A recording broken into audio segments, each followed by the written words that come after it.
আজকের বিকেলটা মৌমাছির সাথে খেললাম, তাই তো? এটা কিন্তু ঠিক না। খাওয়া-দাওয়াও কিন্তু অনেক জমিয়ে করেছি। ঠিক না? হ্যালো এভরিওয়ান, আসসালামু আলাইকুম। সবাই কেমন আছেন? আশা করি ভালো আছেন। শিউলি ফুলের শুভেচ্ছা। আর শিউলি ফুল কুড়াতে যাচ্ছি। না, শাক কুড়াতে যাচ্ছি। আর দেখেন শিউলি ফুলগুলো কত সুন্দর করে খালি হাত দিয়ে তুলছি। এতই ফুল হয় যে বলে বুঝাইতে পারবো না।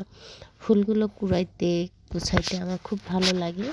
আপনাদের আমার ফুলের অনেক ভিডিও দেওয়া হয়ে গেছে।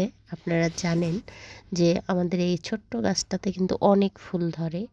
আর এতটাই ফুল ধরে যে বলে বুঝাইতে পারবো না। কেননা যে শিউলি ফুলটা আসলে অনেক ভালো লাগে। গাছটাতে অনেক ফুল ধরে। আর দেখেন এই যে আতায় পাতায় কিন্তু অনেক ফুল আটকে থাকে। আর সেগুলোকে আমি একটু হালকা ঝাড়া দিচ্ছি। আর দেখেন কতগুলো পড়ছে। আমি কতগুলো তুললাম। আবার একটু ঝাড়াতেই কতগুলো পড়ছে। এই যে দেখছেন? একটু করে ঝাইরে নিলে অনেকগুলো ফুল পড়ে। তবে প্রত্যেকদিন ঝাড়ি না। আজকে একটু ঝেড়ে দেখাইলাম আপনাদেরকে ভিডিও করে। প্রথমের ফুলগুলো তুলছি, পরে ঝাড়ার পরে আরও অনেকগুলো ফুল। তো ফুল কুড়ানো শেষ। এখন আমার সকালে রুটি বানাতে হবে। কেননা যে রুটি ছাড়া তো আমাদের হয়ই না। তো আমি খুব স্পিডে রুটি বানাতে পারি। কিন্তু আসলে ভিডিও করতেছি এটা না। আপনাদের সঙ্গে একটু গল্প করব, সেজন্য। বেশ অনেক দিন হইছে, অনেক গল্পই করা হয়নি। আজকে হয়েছে কি, সকালবেলা কাজটা শেষ করে ফুল কুড়ানোর পরে তারপরে কি হয়েছে, আমি বিকেলে সব কাজ শেষ করে একটু অফিসেও কাজ ছিল, অফিসেও একটু গেছিলাম। তারপরে সব কাজটা শেষ করে বিকেলে বসে আদা ছিলছিলাম, আদা রসুন যে কালকে মশলা করা হবে। তো এর মধ্যে কয়েকটা মানে মৌমাছি, কয়েকটা না, দুইটা, ওরা দুজনা সবসময় আসে। আসলে আমি একটা মৌমাছির সুন্দর একটা গল্পই আপনাদেরকে বলতে চাই আজকে।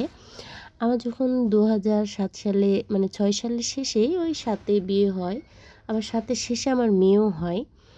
তো আমার মেয়ে যখন হয় তখন থেকেই আমার কেন না জানি খুব একাকিত্ব লাগতো, খুব খারাপ লাগতো। তো আমাদের ওখানে একটা বড় একটা বট গাছ ছিল, মানে আমার শ্বশুর বাড়ির ওখানে। সেই বট গাছের পাশে আবার স্কুলও ছিল। তো সেখানে একটা মৌমাছির ছোট্ট একটা ঘর ছিল, মানে বট গাছের ওই শিকড় টিকড়গুলো হয় না, ওর মাঝেই একটা মানে ছোট্ট একটু ফুটা ছিল, হয়তো বা 1 ইঞ্চি মতো হবে, তারও ছোট হবে। যাই হোক, ওই ফোঁটাতে খালি মৌমাছি বেরোতো আর ঢুকতো, বেরোতো আর ঢুকতো। তো আমি এখন বলতাম, এখানে যে মৌমাছিটা ঢুকে, তো মৌমাছিটা থাকে কই? তা আমি সবসময় ওই গাছের গোড়াতেই বসে থাকতাম। আমার প্রায় 2-2.5 বছর ওই গাছের গোড়াতে বসে থেকেই দিন গেছে। মানে ঘরে বাসায় কাজ করি আর ওই গাছের গোড়ায় এসে বসে থেকে ওই মৌমাছিগুলোকে দেখি, ওর সাথে গল্প করি।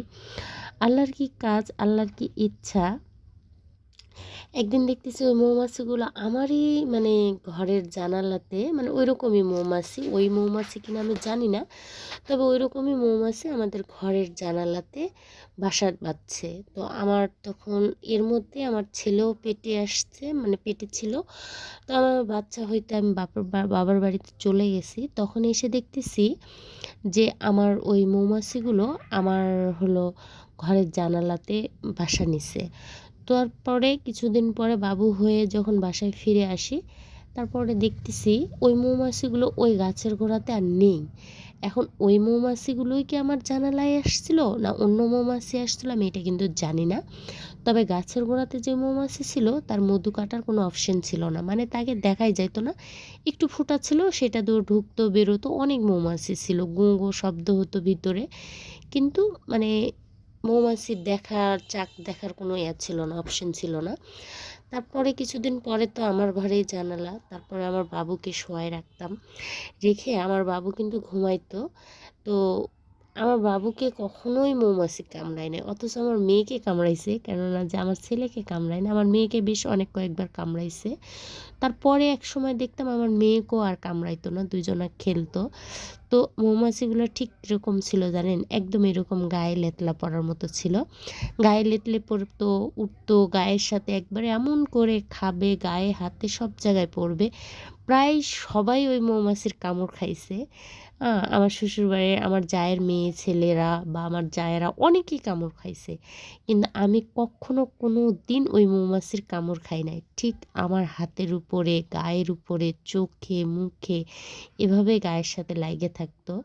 তো ওরা প্রায় আমি এরকম কাটা বাছা করি, কাপড় ধুই, ঘর মুছি, ওরা আসে। জানি না ওরা কোথা থেকে আসে। জানি না এখন ওদের স্থান কোথায়, আমি জানি না। আল্লাহ ওদের যেখানেই রাখুক ভালো রাখুক। আ ভালো থাক ওরা।